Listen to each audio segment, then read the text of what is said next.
Well, hello everybody. Welcome to a Quickie commentary with SDBmania, and I am going to be talking about a couple matches I played offline. So I wasn't streaming this or anything, but I was just having some fun with some survivors as I was playing killer. And in this first match, I was the doctor and being kind of toxic. But that's just how it goes. So actually trying to do a challenge that I wasn't able to do for the plague. And ooh, there's a Claudette who just got spanked by the pallet. It's really tough to know what to do when you're the survivor and you get shocked like that and you can't get over a vault or you can't get over a pallet. And as you can see, ooh, in this case here, they got all the gens done. I'm just showing you a little bit of this match because there's a really fun thing that happened towards the end. There's another instance of oops. And I forgot I had a no-ed, by the way, at that point, which was pretty funny. Oh, yeah, I know. No-ed doctor, but sometimes you just gotta do it, and, you know, no-ed's just one of those perks that survivors can easily counter if they just take away all the totems. I was having kind of a rough time with this one.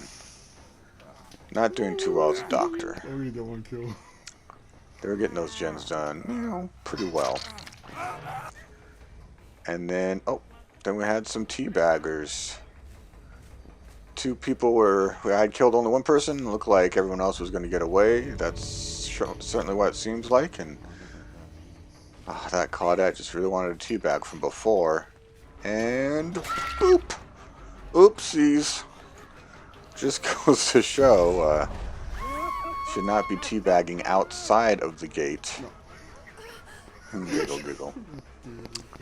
So, yeah, that was really bad for the Claudette. Poor Claudette. And so I ended up getting 2 kills instead of the 1 kill. I really should have only had 1 kill. Hope you guys out there learn, don't be so toxic. And I had to do a little gloating there. And I got Brutal Killer out of that one. Okay, so this match, I really enjoyed this a lot. I love playing the clown, even though the clown is probably the weakest killer in the game. His ability is still pretty decent, and I'm using add-ons to make the colors look differently, so I never use the speed boost as clown. I only use his toxin, and I got to find that Dwight so early in the game, which is pretty sweet. One of the things for me, the hardest thing at playing killer is the scratch marks aren't always all that reliable. In this case, I let go of the Dwight because I heard the gen being worked on, and so many killers would just have ignored the gen, but I wanted to go back and tap that gen, and then might as well chase this person. Cloud, oh, the Shack, my Shack game is still not that good as a killer, right? I really just kind of try to, I don't try to trick them too much, I just run them around until they either use a pallet or I get my Bloodlust. That was a pretty good bottle throw right there. And she is down. Hooked. And now I'm on the prowl for the next survivor. Clown. Oh, look, I found 2 people. Clown does not have a lot of crowd control ability. Right? People can easily gen rush a clown. Oh, that Dwight. I need the locker.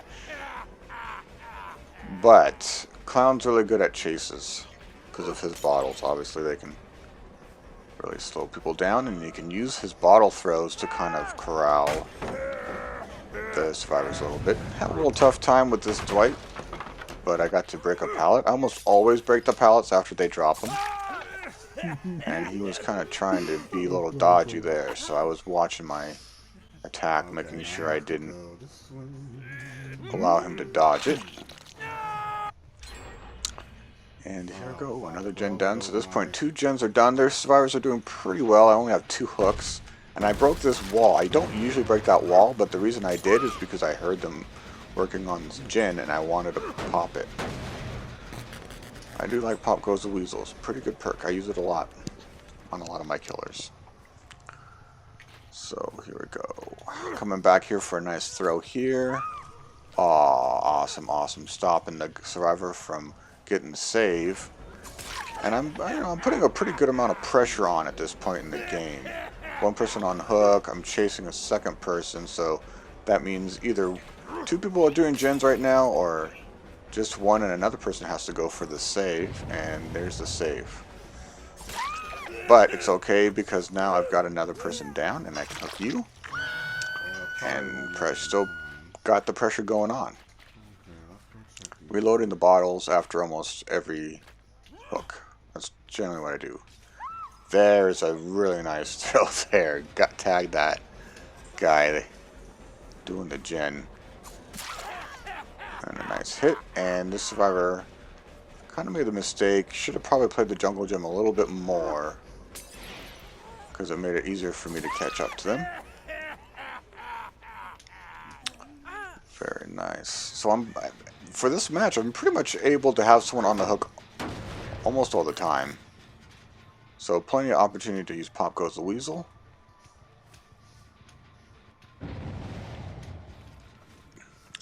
And I'm looking around this jungle gym trying to find that, because I know there's someone around here. And I threw that bottle not knowing if the person was there, but just in case. And I also did have bamboozle, so that was quite helpful there to catch up to the Nancy. So if you're gonna play the shack game, bamboozle's pretty good, or any perk that can block the window. It's pretty useful when you're chasing someone around the shack. And I'm having some trouble hitting this Nancy. I made some mistakes in this match for sure. Missed some hits, and because of that, she was able to keep that chase going. But I did get to break a pallet, which was helpful. And still chasing her. I'm spending way too much time on this Nancy. But 2 gens still left to go. I really need to keep up the pressure, and this is really my only easy chance to do that. I finally do down the Nancy. And I hook here. Now I gotta go find someone else. Luckily, that gen was busy for a lot of the match, and 2 people working on there. There's that Dwight. And I wanted to try to stop Dwight there, but he got the save. Borrowed time for the Nancy. But somehow Dwight just went right. That was Dwight, yeah, just went right past me there. So I could pop the gen, keep it going, letting it degrade again, and I had some trouble finding the Dwight. So I think I left him slugged. Oh no, I come back. Here I go. I think I did find him, because I didn't really want to chase that person. One more gen left, so I'm in a little bit of trouble here. Yeah, still can't find the Dwight, so I'm just kind of like, okay. Oh, there he is. He did a pretty good job crawling away. So there's just 1 gen left. Good amount of hooks so far. No one dead yet, though. So it doesn't look too good for me. And now we see she's rushing there. There's someone going for the save. So I left her slugged on the ground because I wanted to stop the save, but couldn't stop it. Still was able to do some damage there. So now almost everyone's injured. Someone's still slugged, and I'm going to just chase this person here, because this is the only way I can keep the pressure going. I slow her down, and then now there's 2 people down. Might as well hook this survivor. You're hooked, and there's my first kill. So now things are getting interesting. Now in this situation, the 3 gens were pretty well situated for the survivors. That 1 gen really far away from the other 2, but because I had pop, I was able to pop the farther away gen, chase the person off that gen. Only 1 person was working on it, so that helped slow down the game a bit here. I'm trying to corral this survivor. She hits the cloud, but no, I can't hit her, and she stuns me with the pallet. She starts running to the shack. So I get a good hit there, and she throws the pallet down. What a waste of a Killer Shack pallet. Not a good idea. She had so much distance on me, she did not need to throw the pallet. And I threw a bottle there just in case. Yep, she's going for another pallet, and boom.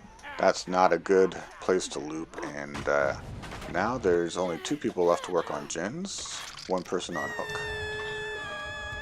And while right here at this favorite gen, oh, they finally finished it, but I found the Dwight. I get the Dwight, and here's the other survivor here. And I really screwed up on that swing. I gotta stop her from getting the save. And I have Noah to help me with that. So that's the final survivor down. 2 slugged, 1 on hook. And all I have to do now is hook the other 2 survivors and hope nobody has Unbreakable. Pretty interesting. Really intense match. Survivors did a pretty good job overall. Earlier to mid-game, they were getting the gens done, and they did manage to get all the gens done, but as the game progressed, I was able to get enough hooks, put enough pressure on. I could slow the game down just enough that at the end, I was able to kill everybody. Well, that's it for this video. Thanks so much for watching, guys. See you next time.